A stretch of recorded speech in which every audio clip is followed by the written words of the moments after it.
प्राचीन शहर मुरादाबाद में एक अजीब और रहस्यमय सन्नाटा छाया हुआ था। यह सन्नाटा महज डर या वीरानी का नहीं, बल्कि गहरी हैरत और अनिश्चितता का था, जैसे शहर की हवाएं भी कोई राज छिपाए फिर रही हों। 3 महीनों से शहर के सबसे अमीर घरानों से अनमोल और दुर्लभ चीजें गायब हो रही थीं, और न कोई निशान मिलता, न कोई आवाज सुनाई देती, न ही कोई चोर की झलक नजर आती। चोरी की वारदातें इतनी चालाकी से अंजाम दी जा रही थीं कि ऐसा लगता जैसे कोई जिन या परी कीमती सामान को हवा में उड़ा ले जाती हो। दरवाजे बंद, ताले ठीक ठाक, चौकीदार हर वक्त जागते और चौकस रहते।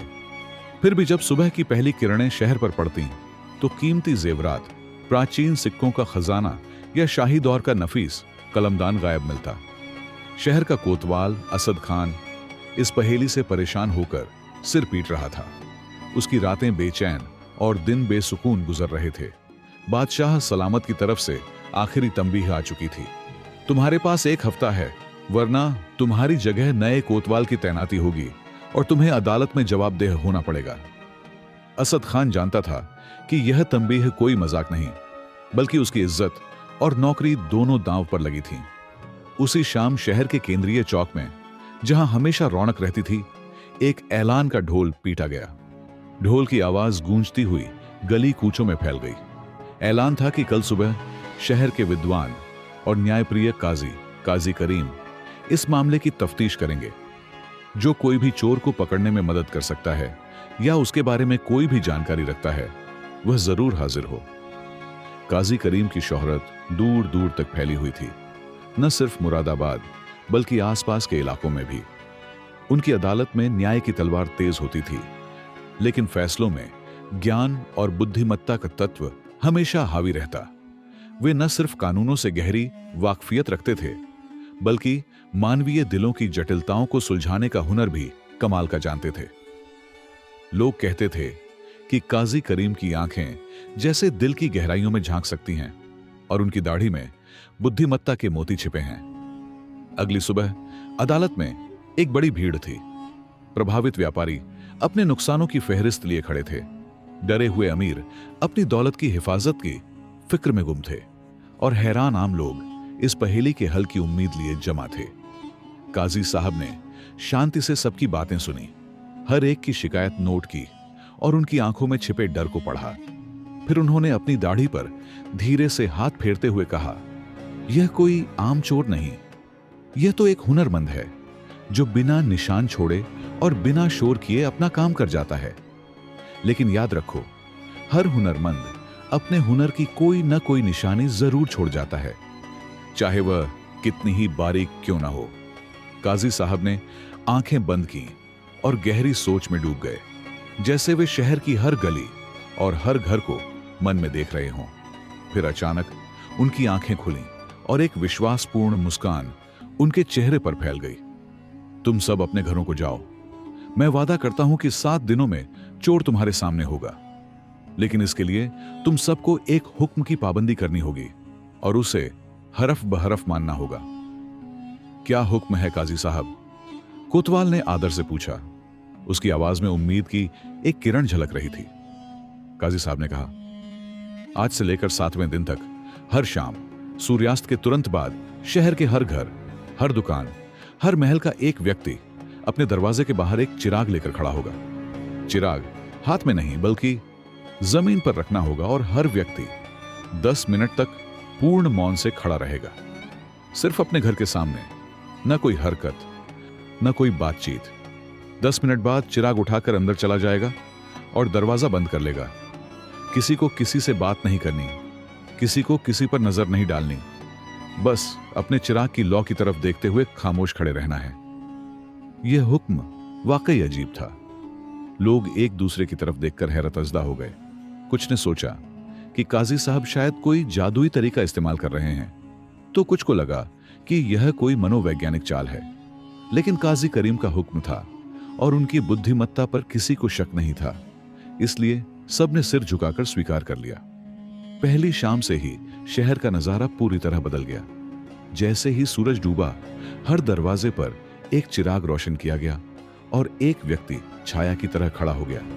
गलियां चिरागों की कतारों से रोशन हो उठी, लेकिन आवाजों का हंगामा पूरी तरह गायब था। सिर्फ हवाओं की हल्की सरसराहट और चिरागों की टिमटिमाती लौ थी, जो शहर को एक रहस्यमय और रूहानी माहौल दे रही थी। यह नजारा देखने वालों के लिए एक नई दुनिया की तरह था, जहां मौन की अपनी एक संगीत थी। काजी साहब अपने घर के ऊपर बने हुए विस्तृत कमरे की खिड़की से पूरे शहर को देख रहे थे, जैसे एक बाज शिकार की तलाश में हो। उनके साथ उनका वफादार सेवक सलीम था, जो हमेशा काजी साहब की सेवा में हाजिर रहता।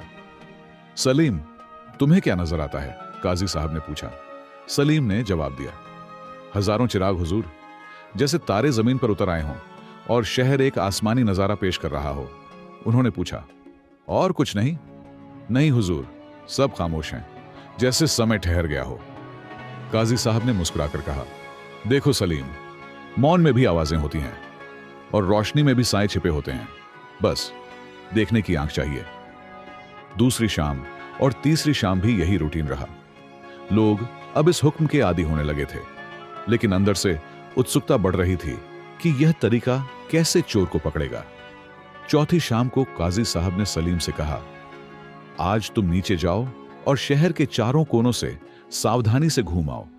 यह देखकर आना कि कहीं कोई चिराग समय से पहले बुझा तो नहीं, या कोई व्यक्ति 10 मिनट पूरे होने से पहले अंदर तो नहीं गया। लेकिन याद रखो, तुम्हें खुद भी इस हुक्म की पाबंदी करनी है।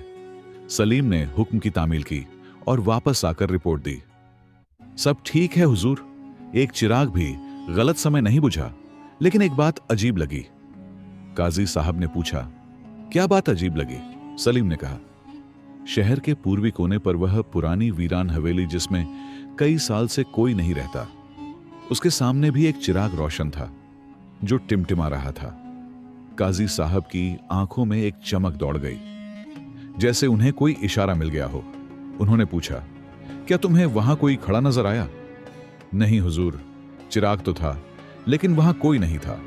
हवेली की दीवारें वीरान और खाली नजर आ रही थीं। काजी साहब मुस्कुराए और बोले, कल 5वीं शाम है, तुम मेरे लिए एक खास काम करोगे जो इस पहेली की कुंजी हो सकता है। 5वीं शाम सलीम ने काजी साहब के कहने पर एक खास तैयारी की। उसने एक छोटा सा आईना अपने जब्बे में छिपा लिया, और जब पूरे शहर में चिरागों का सिलसिला शुरू हुआ तो वह घर के पीछे से सावधानी से निकलकर उस वीरान हवेली के करीब पहुंच गया। उसने हुक्म के मुताबिक अपनी पीठ हवेली के दरवाजे की तरफ कर ली और अपना छोटा आईना इस तरह पकड़ा कि उसमें हवेली का दरवाजा और उसके सामने रखा हुआ चिराग साफ नजर आ रहा था। 10 मिनट की खामोशी का समय शुरू हुआ। सलीम ने आईने में देखा, चिराग जला हुआ था, लेकिन पहले 2 मिनट तो कुछ न हुआ। तीसरे मिनट में आईने में एक हल्की सी हरकत नजर आई। वीरान हवेली की जाली वाली खिड़की में, जो जमीन से काफी ऊपर थी, एक हल्की सी सफेद धुंध सी उठी, जैसे कोई बादल का टुकड़ा उठ रहा हो। फिर वह धुंध चिराग की रोशनी में धीरे धीरे घुल गई, लेकिन उसके बाद हैरत अंगेज तरीके से वह चिराग जो जमीन पर रखा था थोड़ा ऊपर उठा, हवा में कुछ पल तैरता रहा और फिर दोबारा उसी जगह धीरे से बैठ गया। यह हरकत इतनी तेज और नरम थी कि अगर सीधे देखा जाता तो शायद नजर ना आती। सलीम के रोंगटे खड़े हो गए और उसका दिल जोर जोर से धड़कने लगा। उसने काजी साहब का हुक्म याद किया, कुछ मत बोलना, बस देखना और याद रखना। 10 मिनट पूरे हुए। सलीम तुरंत काजी साहब के पास पहुंचा और सारा वाकया विस्तार से कह सुनाया, यहां तक कि उसकी आंखों में डर की झलक भी थी। काजी साहब ने मुस्कुराते हुए कहा, अब मामला समझ में आना शुरू हुआ है। चोर को हमारी रोजमर्रा की रूटीन, हमारे डर और हमारी नजरें झुकाने की आदत का खूब फायदा उठाना आता है, लेकिन वह एक बुनियादी गलती कर रहा है। वह अपने हुनर का इजहार छोड़ रहा है, जो उसकी गिरफ्तारी का कारण बनेगा। सलीम ने उत्सुकता से पूछा, वह क्या गलती कर रहा है हुजूर? काजी साहब ने स्पष्ट किया, वह चिराग को हवा में उठा रहा है। उसे लगता होगा कि कोई नहीं देख रहा, क्योंकि सब अपनी जगहों पर खामोश खड़े हैं। लेकिन हर हुनरमंद अपने हुनर पर फख्र करता है, चाहे वह चोरी का हुनर ही क्यों ना हो। वह यह नहीं जानता कि हम आईने के जरिए देख रहे हैं और उसकी हर हरकत नोट कर रहे हैं। छठी शाम हम उसे पकड़ लेंगे और यह पहेली हल हो जाएगी। छठी शाम को काजी साहब ने कोतवाल असद खान को गुप्त निर्देश दिए। 15 चुने हुए पहरेदारों को काले कपड़े पहनाए गए ताकि वे रात की अंधेरी में छिप सकें। उनकी चाल हल्की और खामोश थी और वे वीरान हवेली के आसपास सावधानी से छिपा दिए गए। हर एक के पास एक मजबूत जाल, एक रोशन लालटेन और मुंह पर पट्टी थी ताकि कोई आवाज न निकले। काजी साहब ने हुक्म दिया, जैसे ही तुम देखो कि चिराग हवा में उठ रहा है, अपनी जगह से मत हिलना। जब वह चिराग दोबारा नीचे रखे और हवेली की खिड़की में वह सफेद धुंध वापस जाने लगे, तब तुम लालटेन रोशन करके हवेली के सभी दरवाजे और खिड़कियां घेर लेना। मैं खुद अंदर आऊंगा और बाकी काम संभालूंगा। सूरज डूबा और चिराग जगमगा उठे। वीरान हवेली के सामने भी वही चिराग टिमटिमा रहा था। खामोशी के वे 10 मिनट शुरू हुए। 8वें मिनट में वही प्रक्रिया दोहराई गई। चिराग हवा में उठा, फिर नीचे रखा गया, फिर हवेली की ऊपर वाली खिड़की में सफेद धुंध दिखाई दी। अब काजी साहब के इशारे पर 15 लालटेनें एकदम रोशन हो गईं। पहरेदारों ने हवेली को चारों तरफ से घेर लिया, जैसे एक जाल बिछ गया हो। काजी साहब, सलीम और कोतवाल ने हवेली का बड़ा दरवाजा खोला, जो वास्तव में बंद ही नहीं था बल्कि सिर्फ लगा हुआ था, जैसे कोई चालाकी से छिपा हुआ राज।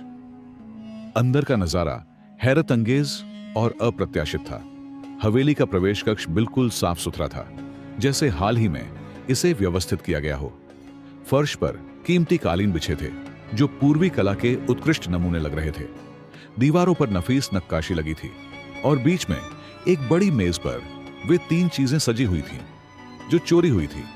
रेशमी कालीन, कबूतर वाला कलमदान और चांद तारों वाली दुर्लभ घड़ी। लेकिन कोई व्यक्ति नजर नहीं आ रहा था। हवा में एक अजीब सी खामोशी थी, जैसे कोई आत्मा यहां बसती हो। ऊपर देखो, सलीम ने चीख कर कहा। उसकी आवाज गूंज उठी। ऊपर सीढ़ी के पास सफेद धुंध फिर से दिखाई दी। फिर वह धुंध गाढ़ी होती गई और धीरे धीरे एक आकृति ग्रहण करती गई। कुछ पलों में वह सफेद धुंध एक युवा लड़के की शक्ल में ढल गई, जिसने सफेद कपड़े पहन रखे थे।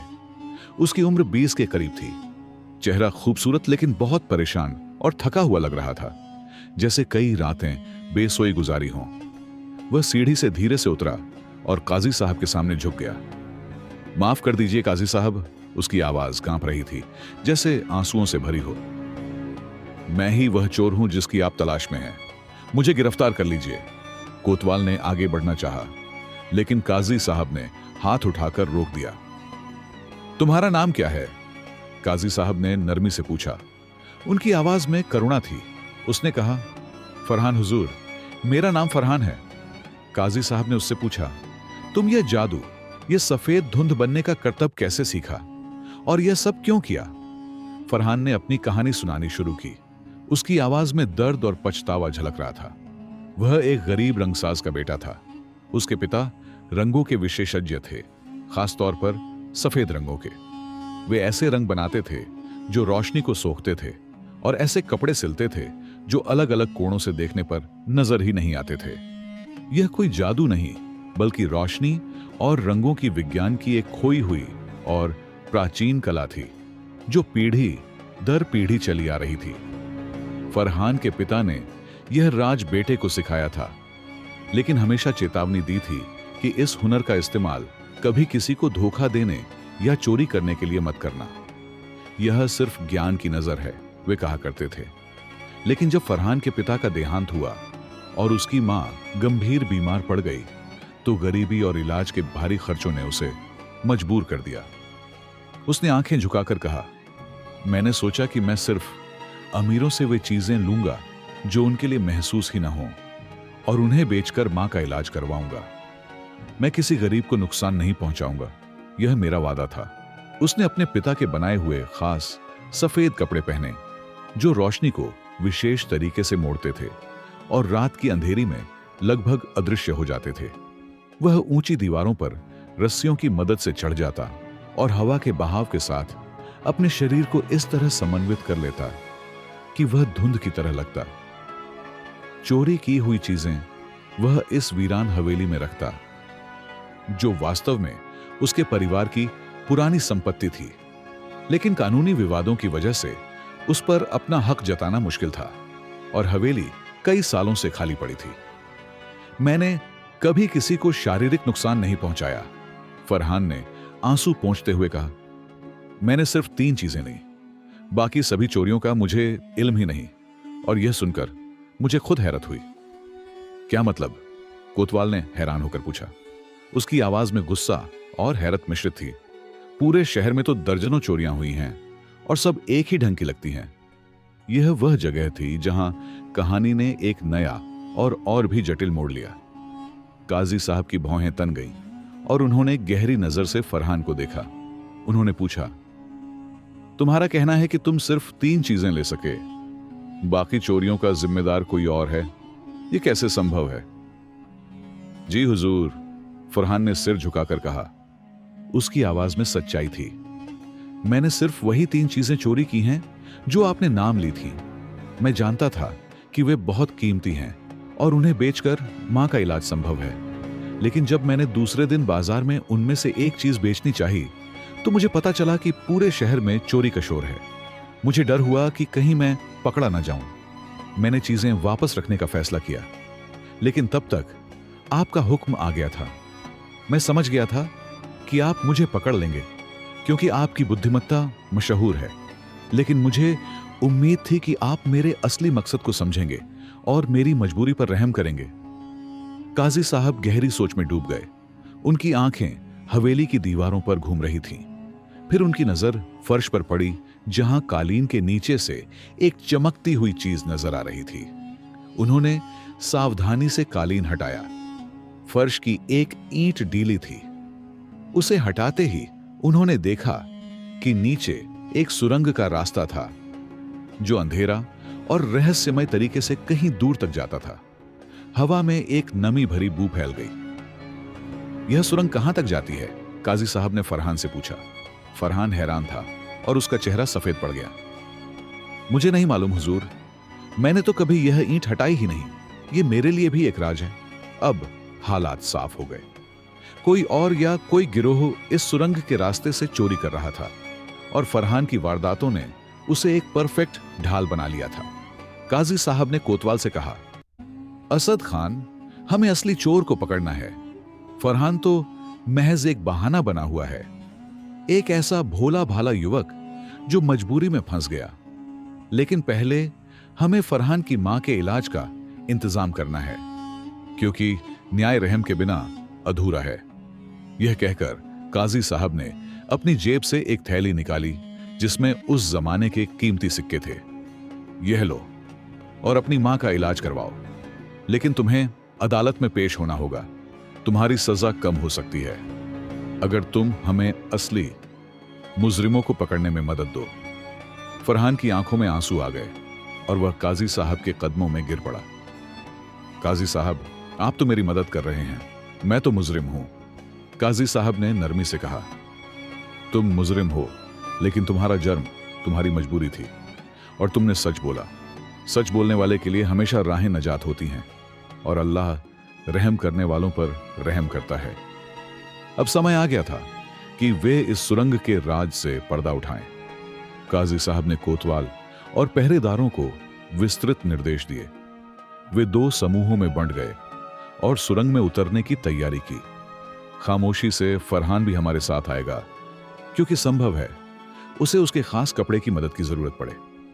सुरंग में उतरते ही एक नमी भरी ठंडक और पुरानी मिट्टी की बू ने सबको घेर लिया, जैसे वे कोई प्राचीन राज की तरफ जा रहे हों। काजी करीम ने अपने हाथ में लालटेन ऊंची की ताकि रास्ता रोशन हो। सुरंग तंग थी, लेकिन उसकी दीवारें मजबूत ईंटों से बनी थीं और यह साफ था कि इसे विशेषज्ञ हाथों ने किसी खास मकसद के लिए बनाया था, शायद सदियों पहले।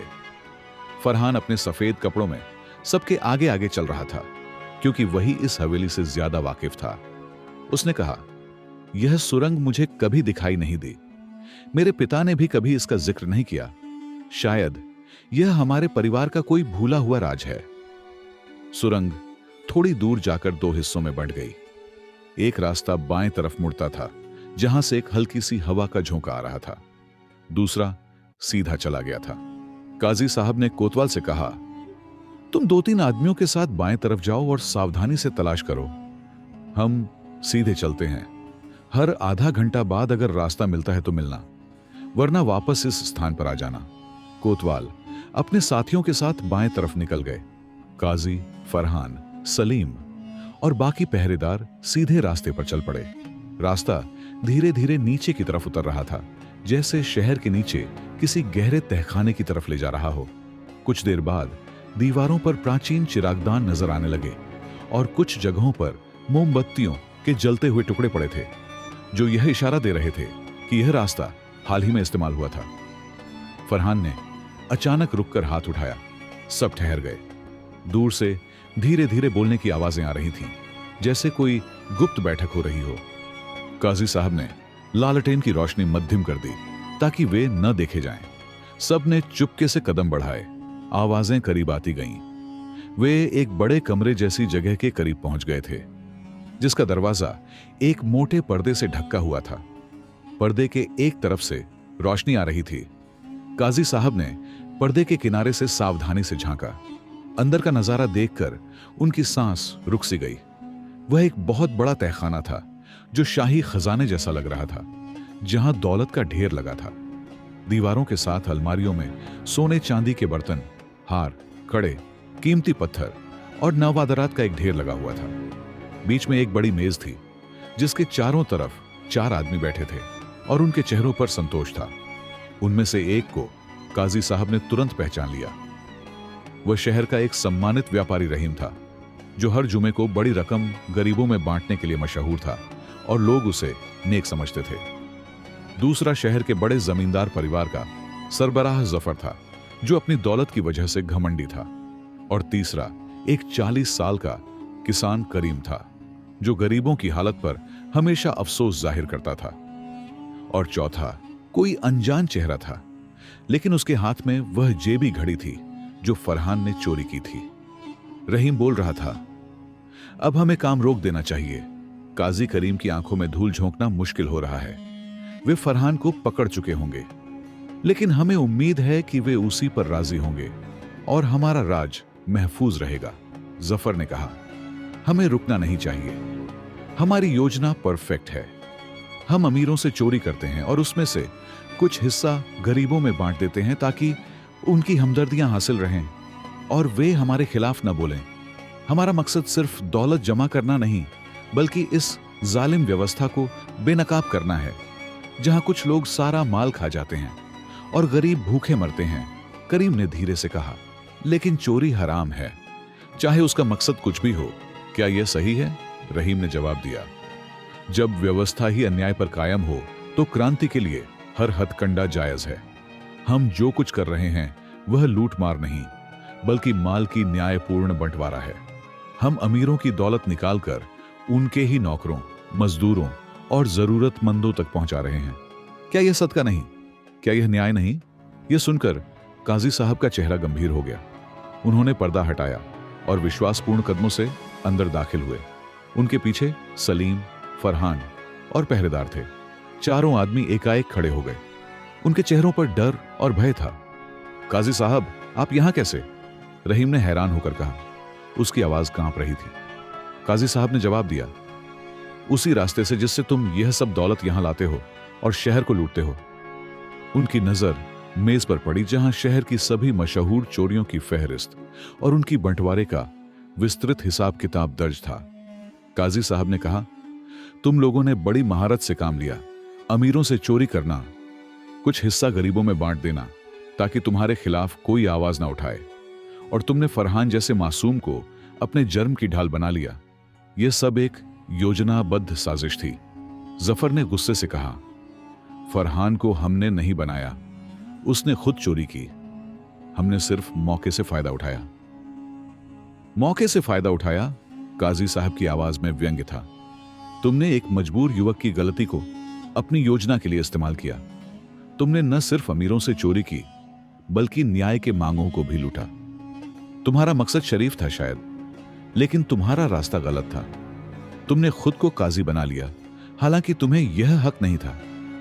रहीम ने कहा, हम जानते थे कि एक दिन आप हमें पकड़ लेंगे काजी साहब, लेकिन हमें अपने काम पर कोई शर्मिंदगी नहीं। हमने जो किया वह व्यवस्था के खिलाफ एक विरोध था, एक कोशिश थी गरीबी को खत्म करने की। काजी साहब ने नरमी से कहा, विरोध का तरीका यह नहीं होता। तुमने जो कुछ भी गरीबों में बांटा है वह वास्तव में तुम्हारा माल नहीं था। तुमने एक की जेब काटकर दूसरे को दिया। सुधार का यह तरीका नहीं होता। सुधार वह होता है जो कानून के दायरे में रहकर न्याय के रास्ते पर चलकर किया जाए। तुमने अच्छे मकसद के लिए गलत रास्ता चुना, जो खुद एक जुर्म है। उसी वक्त कोतवाल और उनके साथी भी दूसरे रास्ते से वहां पहुंच गए। उन्होंने देखा कि वह सुरंग वास्तव में शहर के कुछ बड़े घरानों के तहखानों से जाकर मिलती थी। यह गिरोह उन सुरंगों के रास्ते चोरी करता, सामान यहां जमा करता, फिर उसे बेचकर या सीधे बांटता। काजी साहब ने सबको अदालत में पेश होने का हुक्म दिया। तहखाने से बरामद हुआ सारा माल जब्त कर लिया गया और उसकी फहरिस्त तैयार की गई। अगले दिन अदालत में एक ऐतिहासिक सुनवाई हुई। पूरा शहर मौजूद था। हर कोई इस फैसले का इंतजार कर रहा था। काजी करीम ने फैसला सुनाना शुरू किया। उनकी आवाज में बुद्धिमत्ता और न्याय की झलक थी। पहला मुजरिम फरहान। उसने जरूरत के तहत चोरी की, लेकिन उसने सच बोलकर और असली मुजरिमों को पकड़ने में मदद करके अपनी गलती का इकरार किया। उसकी मां का इलाज मेरी जिम्मेदारी पर होगा। फरहान को 3 महीने की मेहनत की सजा दी जाती है, जो वह शहर की लाइब्रेरी की मरम्मत और सफाई के कामों में पूरी करेगा, ताकि वह ज्ञान प्राप्त कर सके और अपनी जिंदगी बदल सके। साथ ही उसे हफ्ते में 2 दिन मेरे पास रहकर कानून और नैतिकता की शिक्षा प्राप्त करनी होगी, ताकि वह एक बेहतर इंसान बने। दूसरे रहीम, जफर, करीम और उनका साथी। तुम्हारे मकसद में सच्चाई हो सकती है, लेकिन तुम्हारे तरीके गलत थे। तुम्हें चोरी के सभी वाकयों की पूरी जानकारी पेश करनी होगी और तुम्हारे जरिए बांटी गई रकम वापस लेकर शहर के आधिकारिक खजाने में जमा करानी होगी। तुम्हें 1-1 साल कैद की सजा दी जाती है, लेकिन अगर तुमने सच्ची तौबा की और सारा माल वापस किया तो मैं इस सजा में कमी कर सकता हूं। तुम्हें यह मौका दिया जाता है कि तुम अपनी दौलत का एक हिस्सा शहर में स्कूल, अस्पताल और रोजगार केंद्र स्थापित करने पर लगाओ, ताकि गरीबी के खिलाफ तुम्हारी संघर्ष सही रास्ते पर हो सके और तुम वास्तव में समाज की सेवा करो। लोगों में से किसी ने पूछा, काजी साहब, लेकिन हमेशा की तरह यह अमीर लोग बच जाएंगे, उन्हें कोई सजा नहीं होगी। काजी साहब मुस्कुराए और बोले, सजा हर एक को होगी। इन चारों को सजा होगी कि वे अपनी बाकी जिंदगी में न्याय के लिए काम करें और अपनी गलती का कफारा अदा करें।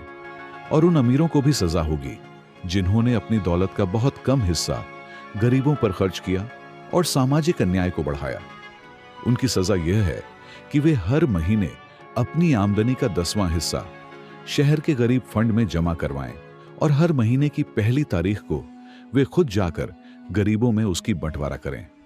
अगर वे ऐसा नहीं करेंगे तो उनकी संपत्ति का 10वां हिस्सा सरकारी कब्जे में ले लिया जाएगा और उसे सार्वजनिक कल्याण के कामों में इस्तेमाल किया जाएगा। यह फैसला सुनकर सब खामोश रहे।